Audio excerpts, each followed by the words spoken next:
नमस्कार, मैं राजू और द हिंदू टॉक्स में आप सभी का एक बार फिर से स्वागत है। मणिपुर के हाई कोर्ट ने अपने ही एक पुराने निर्णय को फिर से बदल दिया है, या यूं कहूं कि उसे डिलीट कर दिया है।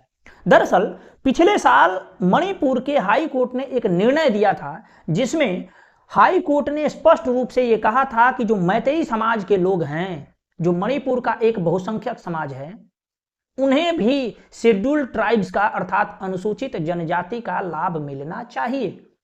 उसके बाद आपने देखा कि किस तरीके से मणिपुर में एक संगठित तरीके से हमला शुरू हुआ मैतेई समाज के हिंदुओं पर, और इस हमले में स्पष्ट रूप से ऐसा लिंक मिला कि म्यांमार से और बाकी बहुत जगह से फंडिंग मिल रही है और बाहर से इन्फिल्ट्रेट कर करके टेररिस्टों को, या यूं कहूं कि जो मिलिटेंट्स ग्रुप है, उस मिलिटेंट्स ग्रुप को इसमें शामिल किया गया है। ये सरकार भी जानती है, वहां की पुलिस भी जानती है कि मणिपुर के जो कुकी मिलिशिया है, वो कुकी मिलिशिया ग्रुप भी इसमें शामिल था।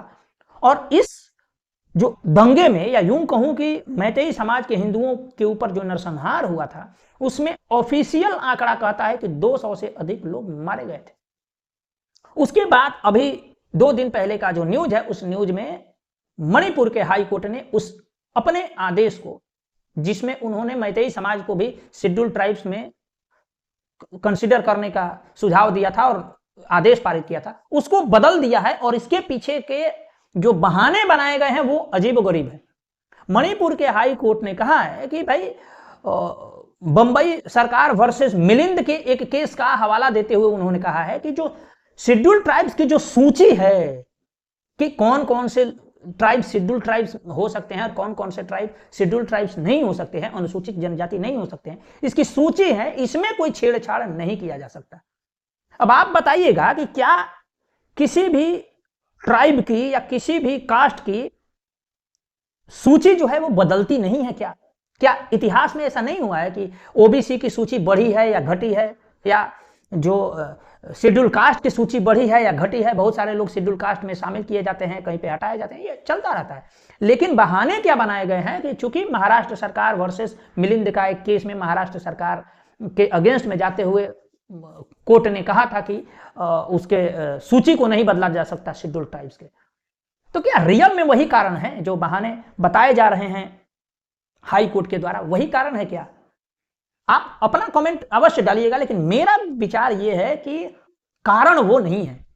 कारण है हिंदू समाज की उदासीनता और जो देश के तोड़ने वाले जो कम्युनिटीज हैं उनके आपस में साठगांठ, उनके लिए लॉबिंग माइनॉरिटी के नाम पर हो जाए, या यूं कहें कि एंटी नेशनल ग्रुप्स के साथ हो जाए। कई तरह से जजों को मैनेज किया जाता है, वकीलों को खरीदा जाता है और बहुत जबरदस्त लॉबिंग की जाती है, तब जाकर के निर्णय आए हैं ऐसा। चूंकि हिंदू समाज के लिए कोई लॉबिंग नहीं होती है, कोई इस समाज का अपना संगठन नहीं है कहने के लिए तो कुछ है जो सामने आ जाते हैं, करने के लिए कोई ऐसा संगठन नहीं है जो इसके लिए कुछ कर सके। और चूंकि सरकार को लगता है कि ये जाएंगे कहां, ये तो वोट उन्हीं को करेंगे, तो सरकार भी इनके पक्ष में नहीं आती। अब सरकार इसको हाई कोर्ट खेल के निकल जाएगी और सरकार कहेगी कि जब हाई कोर्ट ने ही अपने मामले को वापस कर लिया है तो सरकार क्या कर सकती है? वैसे सरकार बहुत कुछ कर सकती है, हाई कोर्ट के निर्णय को बदल सकती है, सुप्रीम कोर्ट के निर्णय को बदल सकती है, और जिस ग्रुप को चाहे वो जिस कम्युनिटी में शामिल करना वो कर सकती है। ये पूरा पावर है सरकार के पास, लेकिन सरकार ऐसा करेगी नहीं।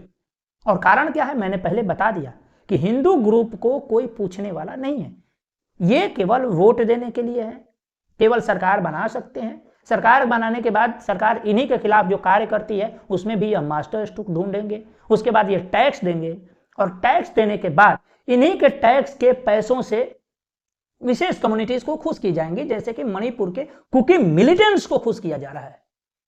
अब सवाल यह उठता है कि क्या हाई कोर्ट ने जो पहले निर्णय दिया था, जो उस निर्णय के पहले के जो महीनों जो बहस होती है दोनों तरफ के वकीलों के बीच में, क्या उस समय इन चीजों को हाई कोर्ट ने नहीं सुना था? क्या उस समय संज्ञान में नहीं आया था कि सूची को नहीं बदली जा सकती है? हाई कोर्ट क्या ऐसे ही किसी निर्णय को दे देती है? आप स्वयं इस बारे में अपना विचार करिएगा और सोचिएगा कि आने वाले समय में ये देश किस डायरेक्शन में जा रहा है। किस तरीके से कुछ लोग किसी रास्ते को जाम करके अपने निर्णय मनवा सकते हैं, चाहे वो हाई कोर्ट से हो सकता है, सुप्रीम कोर्ट से हो सकता है, सरकार से हो सकता है। किस तरीके से कोई समाज दंगा करके अपने निर्णय को मनवा सकता है, इवन हाई कोर्ट को भी झुका सकता है, ये एग्जाम्पल है। चूंकि हिंदू समाज हमेशा सहता है, बर्दाश्त करता है, तो सरकार भी समझती है, कोर्ट भी समझता है कि तो बर्दाश्त ही करने दो, ये तो वैसे भी हैं, इनके लिए क्या ही करें, कुछ करने की आवश्यकता नहीं है, ये तो ऐसे भी जी ही लेते हैं। सारी सुविधाएं एंटी नेशनल्स को जाती हैं, सारे सब्सिडीज के जो अधिकांश हिस्से हैं वो एंटी नेशनल्स को जाते हैं, जो इस भारत भूमि को अपना नहीं मानते। तथाकथित माइनॉरिटी के नाम पर उन्हें लाभ पहुंचाया जाता है।